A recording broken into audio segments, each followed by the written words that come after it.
All right, your mixolydian scale. If you don't learn your mixolydian scale, I'm gonna be so mad. All right, you have to learn your mixolydian scale. All right, just like learn all of your mixolydian scales, and it's super easy because it's a major scale with a flatted seventh. So all you're doing is just tweaking one little scale, one little note in the scale, and you're creating your mixolydian scale. The reason that I'm telling you it's so important for you to learn that mixolydian scale is because how many dominant seventh chords do you end up having in your songs? You have a lot of dominant seventh chords. And on that dominant seventh chord, what do you use? You use a mixolydian scale, okay? So really get comfortable with that. Avoid notes. Obviously 4 wants to resolve down to 3. So I would stay away from that 4th note, or I would say don't end on that 4th note. Probably a bad choice. That's fine. Using it as a passing tone, that's no problem, okay? And then you could see that, you could start to throw in those blues notes, the flatted third up to the natural third, the sharp 4 up to the 5th.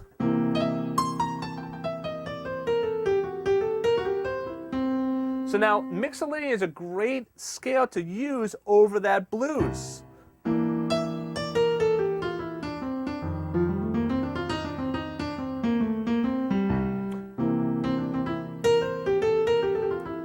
Rather than just always using that blues scale. Now, when you use mixolydian over the blues, you will move to a different mixolydian scale for each chord of the blues, all right? So I'm assuming that you're just going to use 3 chords for your blues. So just a 1, 4, and 5 chord, all right? And remember, I'm just doing basic chord voicings down here so you can see what I'm doing. So here's 1, 7, 4, 7, 5, 7. So normally, if you're just using your blues scale, you can get away with just using the blues scale of the key.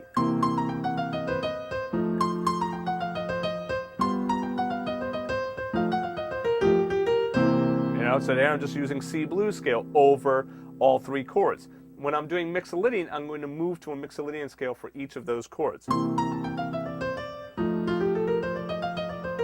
F mixolydian, G, G mixolydian, F mixolydian, C mixolydian.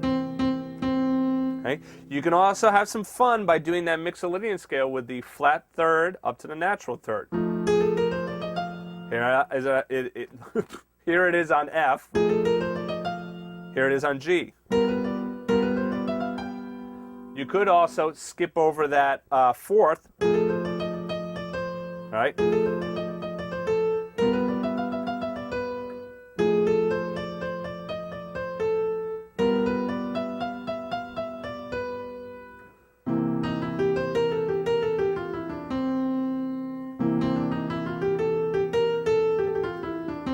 Now, back in the previous improv, volume 3, we talked about those bebop scales.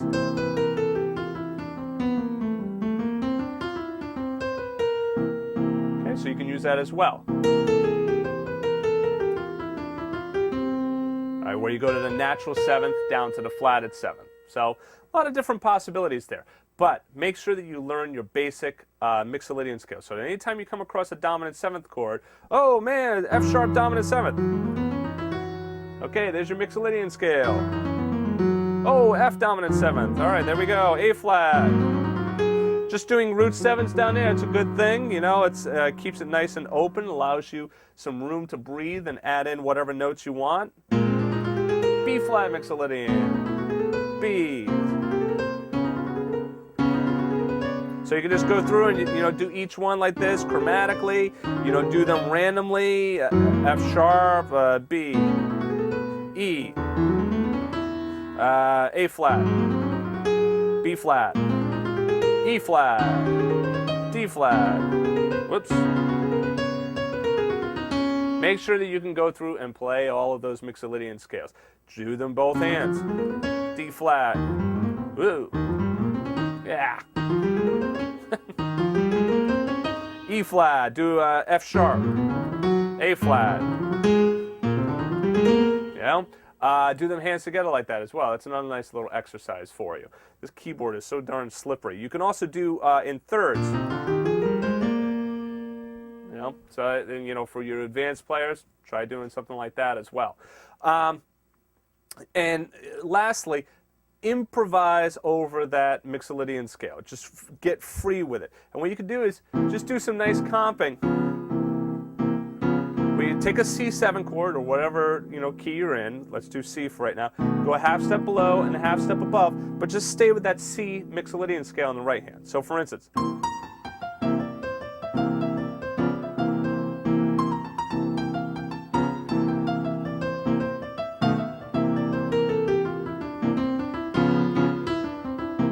don't worry about the tension there that's created. It's all right.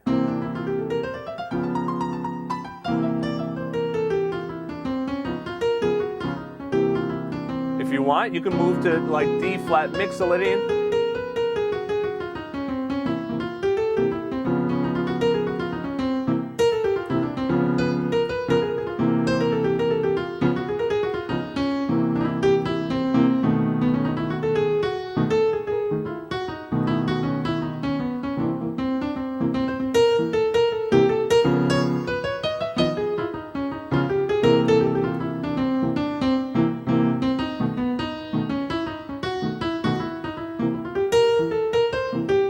So see, I was going from C up to D flat, down to B, and I was, trying to use those mixolydian scales as well. So I think I've said enough about mixolydian. Really get comfortable moving around that scale. Okay, so see you in Aeolian.